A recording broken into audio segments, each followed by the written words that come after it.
6:45. This is the Sri Lanka Broadcasting Corporation. The news edited by Danushka Madhavala, read by Soundithavam.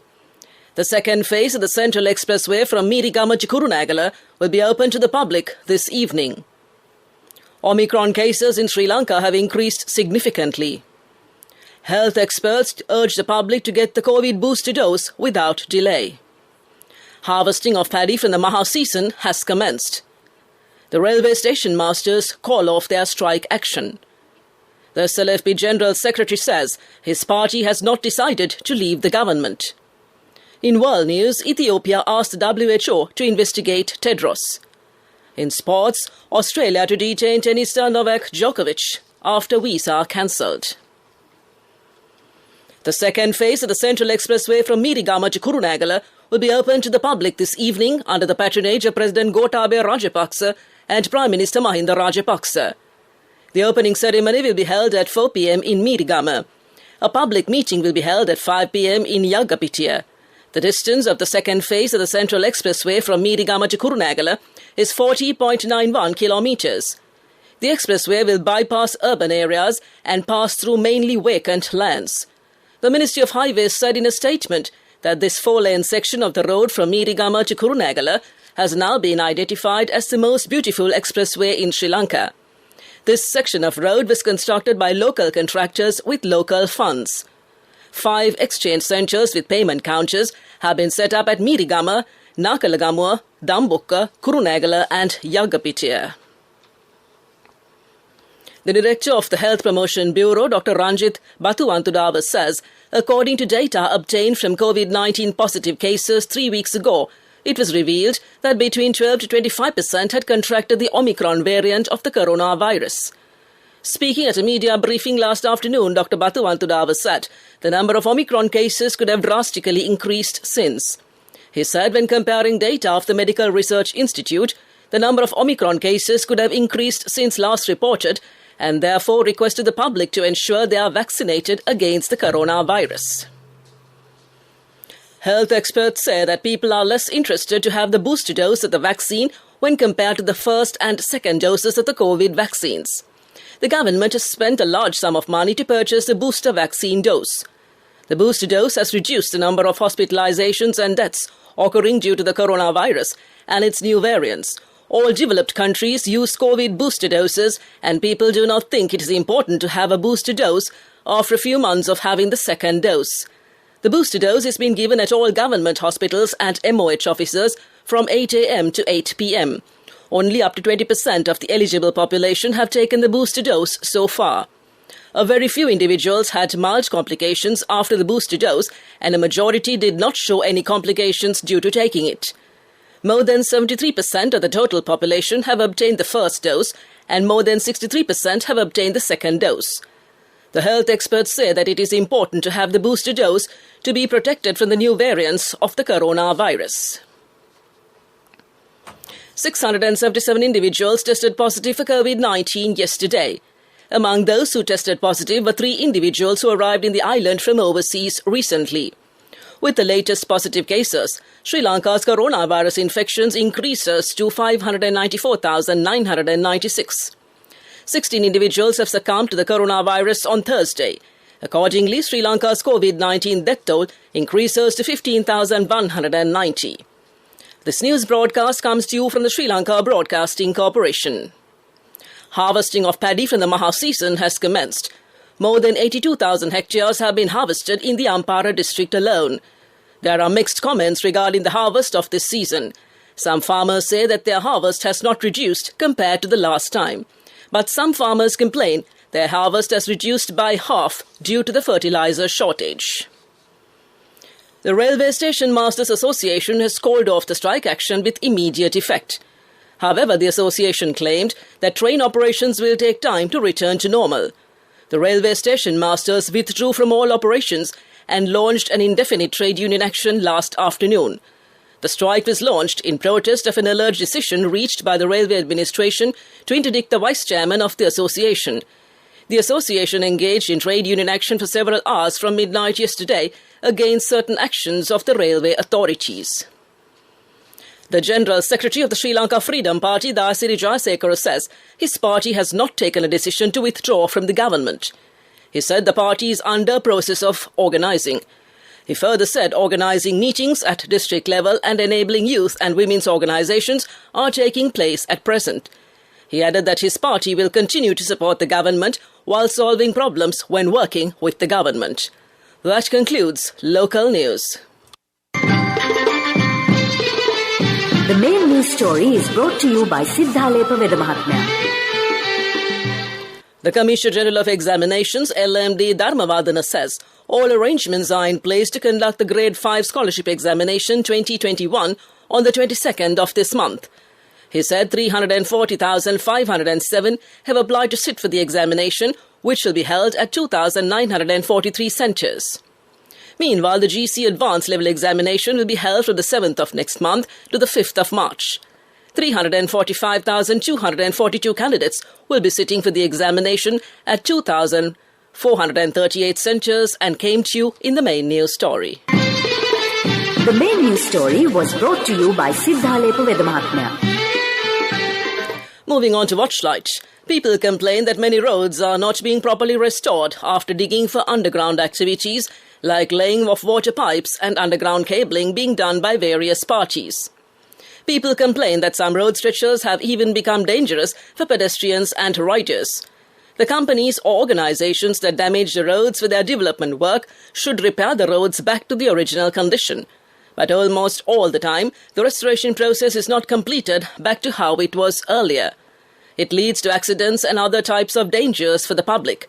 This is for the attention of the relevant ministries, authorities and local government bodies and came to you in Watchlight. Coming up, World News.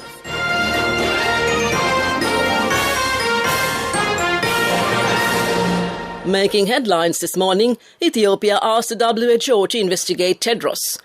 Downing Street apologises to the Queen over lockdown parties. And Uganda to destroy 400,000 unused COVID jabs. Ethiopia has asked the UN Health Agency to investigate its chief, Tedros Adhanom Ghebreyesus, for harmful misinformation and misconduct, accusing him of backing rebels in his native war-torn Tigray region. Tedros, the highest-profile Tigrayrian abroad, this week described conditions in the Ethiopian region as hell and said the government was preventing medicines and other life-saving aid from reaching locals. Addis Ababa said his comments threatened the World Health Organization's integrity and called for Tedros to be investigated for misconduct and violation of his professional and legal responsibility. The government accused Tedros of supporting the Tigray People's Liberation Front, its adversary in the 14-month war in the country's north and a listed terror group in Ethiopia. The fighting has killed thousands and pushed many more to the brink of famine.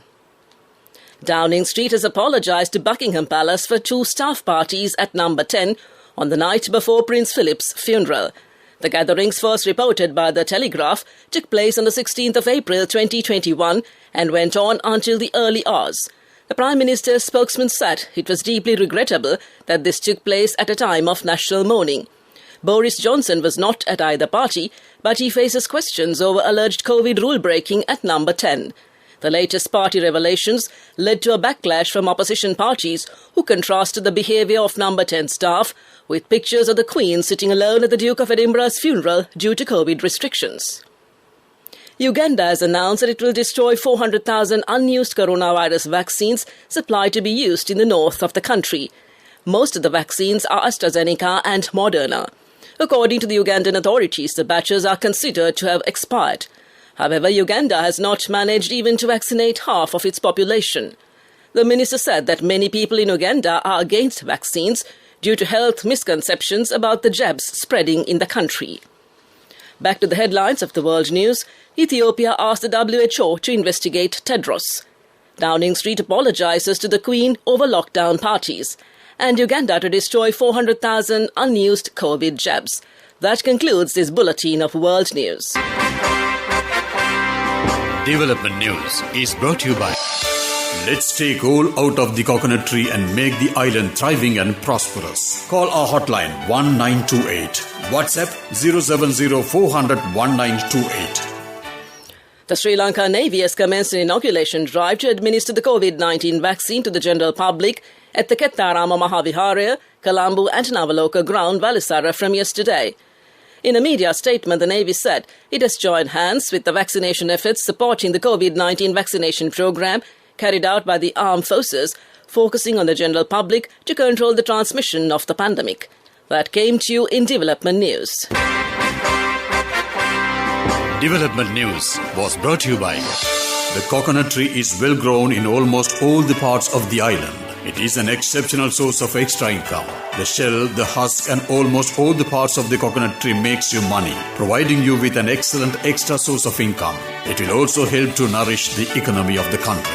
You will be guided with all necessary informations regarding the coconut cultivation, with the novel cultivation techniques and all other related and upgraded informations by the Coconut Research Institute, Lunavilla. Call our hotline 1928. WhatsApp 070 400 1928. Moving on to sports news, Novak Djokovic is set to be detained on Saturday after Australia cancelled his visa for a second time in a row over his right to remain in the country unvaccinated. The decision on health and good order grounds means he faces deportation and a 3-year visa ban. Djokovic's lawyers called the judgment irrational and have appealed. The men's tennis number 1 is still scheduled to play in the Australian Open in Melbourne on Monday. Prime Minister Scott Morrison said the decision followed careful consideration and came to you in sports news. We'll look at business news next. Cash through NSP globally and win wonderful gifts locally. From October 1st, 2021 to December 31st, 2022. Remit a minimum of $100 or an equivalent amount in any foreign currency 3 times through NSB U Trust. Business news sponsored by National Savings Bank, the safest place for your money. Fitch Ratings has affirmed Sri Lanka Telecom PLC's national long-term rating at AA LKA. The outlook is stable. They also confirmed the national long-term rating on SLT senior unsecured debentures at AA LKA. SLT's ratings are constrained by the sovereign's ratings under Fitch's government-related entities rating criteria, as the Sri Lankan government holds a majority stake in SLT directly and indirectly, and exercises significant influence on its operating and financial profile. That's business news, economic news up next. Business news sponsored by Cash through NSP globally and win wonderful gifts locally. Will you be the lucky winner of the NSP Golden Jubilee? 50 gold sovereigns for the top prize winner of the NSP Golden Jubilee. Scooters for the 10 second prize winners. iPhones for the 10 third prize winners. Mountain bikes for the 29 fourth prize winners. From October 1st, 2021 to December 31st, 2022. Remit a minimum of $100 or an equivalent amount in any foreign currency 3 times through NSB U Trust. Economic news, courtesy of... I bought my daughter a laptop for her work by managing my finances. Whatever the expenses may be, I can't afford to miss out on life's special moments like her birthday or our anniversary. So you need to invest to make your family's future flourish. Saving money isn't easy when you have responsibilities. That's why we promise to give you the best returns and guarantee on your investment. LOLC Finance Fixed Deposits. Maximize your savings. LOLC Finance PLC, incorporated on the 13th of December 2001, is rated SLA stable by ICRA Lanka Limited and is licensed by the Monetary Board of the Central Bank of Sri Lanka under the Finance Business Act number 42 of 2011. South Korea has increased its base rate of interest to where it was before the pandemic as it tries to contain rising inflation and soaring household debt. The Bank of Korea's widely expected decision to raise the rate to 1.25% was its third hike in 6 months. Central banks around the world are trying to balance the impact of COVID-19 measures against inflationary risks. In August, the country became the first major Asian economy to raise rates since the start of the coronavirus era. That's economic news. Saving money isn't easy when you have responsibility. That's why we promise to give you the best returns and guarantee on your investment. LOLC Finance Fixed Deposits. Maximize your savings. LOLC Finance PLC, incorporated on the 13th of December 2001, is rated SLA stable by ICRA Lanka Limited and is licensed by the Monetary Board of the Central Bank of Sri Lanka under the Finance Business Act number 42 of 2011. The weather report. Showers and thundershowers will occur at a few places in the central, Sabaragamu and Uva provinces and in the Matara and Hambantota districts after about 2 p.m. Mainly fair weather will prevail elsewhere. To conclude this bulletin of news, a recap of the headlines. The second phase of the Central Expressway from Meetigama to Kurunegala will be open to the public this evening. Omicron cases in Sri Lanka have increased significantly. Health experts urge the public to get the COVID booster dose without delay. Harvesting of paddy from the Maha season has commenced. The railway station masters call off their strike action. The SLFP General Secretary says his party has not decided to leave the government. Ethiopia asked the WHO to investigate Tedros. And Australia to detain tennis star Novak Djokovic after visa cancelled. That concludes this morning's news broadcast.